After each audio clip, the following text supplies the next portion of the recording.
Aloha, my name is Ofaliza and I'm going to present on this article named 7 Practices for Effective Learning. It was written by Jack McTeach and Ken O'Connor. The purpose for this article is to let the teachers know, students to know some information when they're assessing students, and they can use that information for what they need to know about their student and to know what they're gonna do about for their students so they can be like improve in the classroom. So this article have 7 practices for effective learning in the classroom.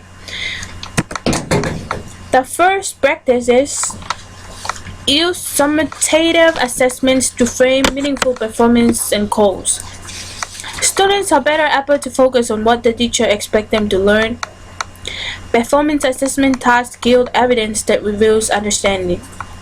Teachers should set up realistic, authentic context for assessment that enable students to apply their learning thoughtfully and flexibly, thereby demonstrating their understanding of the content standards.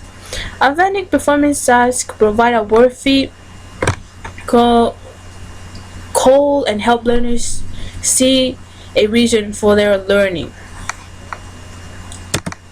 For the second practice, it's show criteria and models in advance.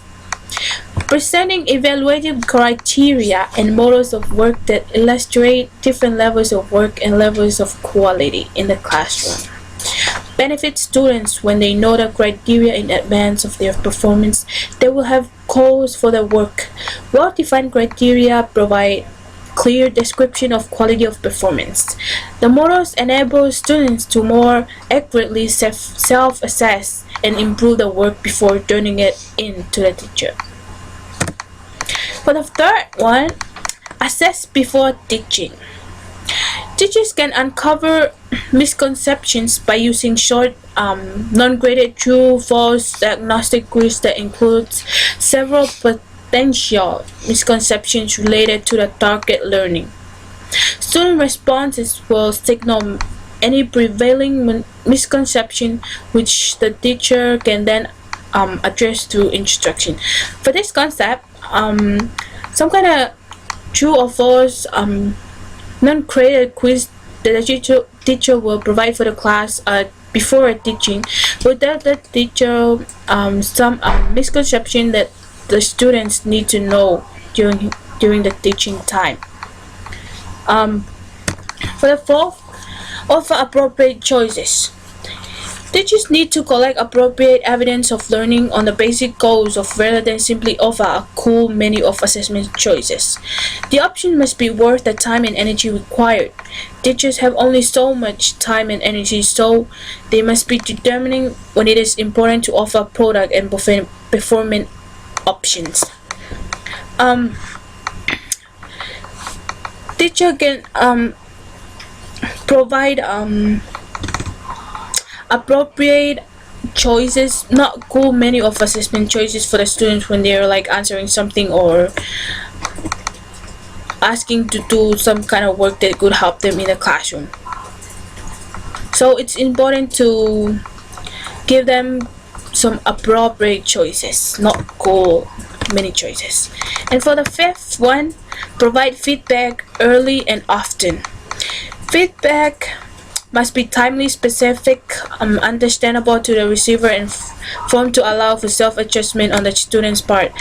Feedback on strengths and weaknesses needs to be prompt for the learner to improve.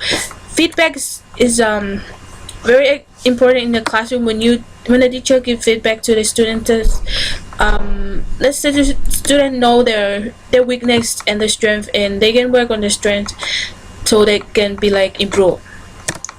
For the sixth, encourage self-assessment and goal setting. Rubric can help students become more effective at honest self-appraisal and productive self-improvement. Giving rubric for the students before doing their work helps a lot of students to know what they're gonna do and give them a clue of what the teacher needs them to wants them to do, and their can have self-assessment for them, for the goals and everything they need for that work. And last one, which is allow new evidence of achievement to replace old evidence. Teachers need to require the students to provide some evidence of the proactive action that would take, such as engaging in peer coaching, revising their report, or practicing the needed skill in a given way. As students work to achieve early defined learning goals and produce evidence of their achievement, they need to know that teachers will not assess them of their knowledge at the beginning of the course, from the beginning of the course. So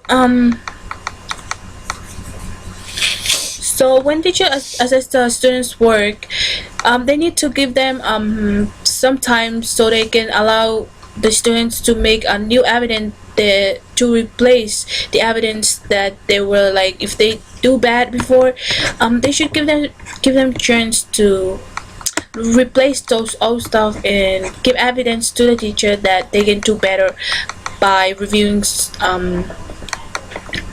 for what they did before on the course in the class.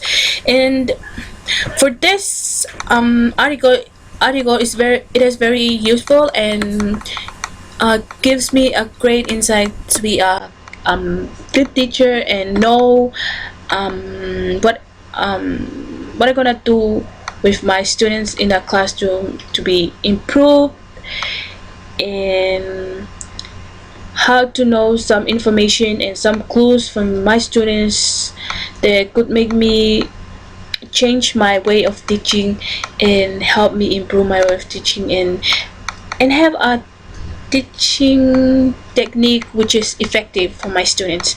And mahalo. Thank you.